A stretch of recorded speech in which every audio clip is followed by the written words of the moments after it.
അസ്സലാമു അലൈക്കും വറഹ്മത്തുള്ളാഹി. വളരെ പ്രധാനപ്പെട്ട സ്ത്രീകളും പുരുഷന്മാരും മനസ്സിലാക്കിയിരിക്കേണ്ട നമ്മുടെ ജീവിതത്തിൽ സംഭവിച്ചേക്കാവുന്ന ഒരു രണ്ട് സംശയങ്ങൾ പറയാൻ വേണ്ടിയിട്ടാണ് ഞാൻ വന്നിട്ടുള്ളത്. അതുകൊണ്ട് എല്ലാവരും വളരെ കൃത്യമായി ഈ മസലകൾ പഠിച്ചു വെക്കണം. അതായത് ഒരു സ്ത്രീയും പുരുഷനും ഭാര്യയും ഭർത്താവും ശാരീരിക ബന്ധത്തിൽ ഏർപ്പെട്ട് കഴിഞ്ഞാൽ അവര് ജനാപത്തുകാരായി, അല്ലെ? അവർക്ക് കുളി നിർബന്ധമായി. അങ്ങനെ ആ കുളിക്കുന്നതിന് മുമ്പ് ഒരു സ്ത്രീക്ക് ആർത്തവമുണ്ടായി. എന്നാൽ അവൾ എത്ര തവണ കുളിക്കണം? അതും എപ്പോഴാണ് കുളിക്കേണ്ടത്? അതാണ് ഒന്നാമത്തെ ചോദ്യം.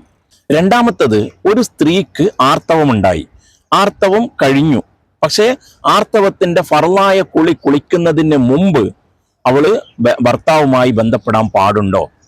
അങ്ങനെ ബന്ധപ്പെട്ടാൽ എത്ര തവണ കുളിക്കണം?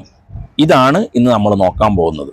ഇവിടെ ഒന്നാമത്തെ ചോദ്യം, ഒരു സ്ത്രീ ആദ്യം ജനാപത്തുകാരിയാവുകയും ആ ജനാപത്ത് കുളിക്കുന്നതിന് മുമ്പ് ആർത്തവക്കാരിയാവുകയും ചെയ്താൽ അവൾ ആദ്യത്തെ ഈ ജനാപത്തിന് വേണ്ടിയുള്ള കുളിക്കേണ്ടതില്ല. അവൾ അവളുടെ ആർത്തവം കഴിഞ്ഞതിന് ശേഷം സാധാരണ ആർത്തവത്തിന് എങ്ങനെയാണോ നിയ്യത്ത് വെച്ച് കുളിക്കുന്നത് അതുപോലെ ഒരു കുളിച്ചാൽ മതി. വലിയ അശുദ്ധിയെ ഞാൻ ഉയർത്തുന്നു എന്നോ അല്ലെങ്കിൽ ഫർളായ കുളിക്കുന്നു എന്നോ എന്താണോ സാധാരണ ആർത്തവത്തിന് നിയ്യത്ത് വെച്ച് കുളിക്കുന്നത് അങ്ങനെ ഒരു കുളിച്ചാൽ മതി. എന്നാൽ രണ്ടാമത്തെ കാര്യം, ഇത് വളരെ ഗൗരവമുള്ളതാണ്. ഒരു സ്ത്രീ ആർത്തവക്കാരിയാവുകയും അവളുടെ ആർത്തവം മുറിഞ്ഞതിന് ശേഷം അവള് കുളിക്കുന്നതിന് മുമ്പ് ഭർത്താവുമായി ബന്ധപ്പെടാൻ പാടില്ല. അത് ഹറാമാണ്. ബന്ധപ്പെടാൻ പാടില്ല, ഹറാമ് തന്നെയാണ്. അപ്പൊ അവിടെ പിന്നെ എത്ര കുളിക്കണം എന്നുള്ളതല്ലല്ലോ, ഭർത്താവുമായി ബന്ധപ്പെടാനേ പാടില്ല.